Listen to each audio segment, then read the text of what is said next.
Ang tanong, ano ang mga bawal na pagkain sa may sakit na gout? Meron po akong listahan dito para sigurado. Itong mga tanong na ito, marami na po akong nasagot nito sa mga chat.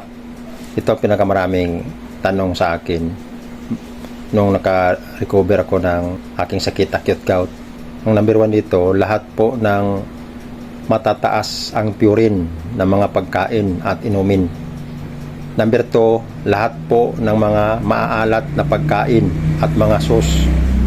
Number 3, lahat po ng mga matatamis na mga pagkain at inumin. Number 4, lahat po ng mamantika at matataba na mga pagkain.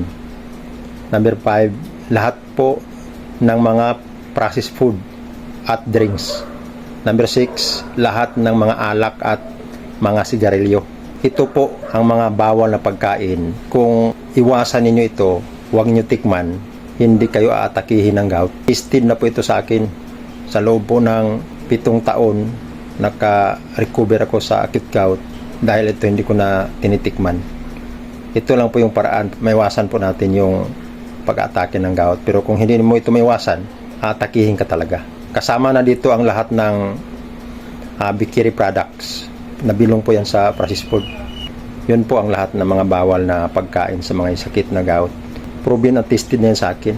Ginagawa ko itong 3 buwan pa po ako naka-recover sa acute gout.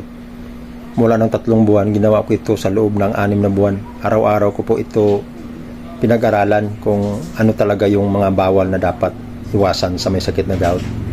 Ito po ang kabuhan na. Kung ito lang susundin natin, sigurado tayo na makaiwas na naatikihin tayo ng gout. Pero pag hindi mo pa yan maiwasan, magtitiis ka talaga. Kung maaari palumpungin ka ng gout na yan. Nandyan na lahat.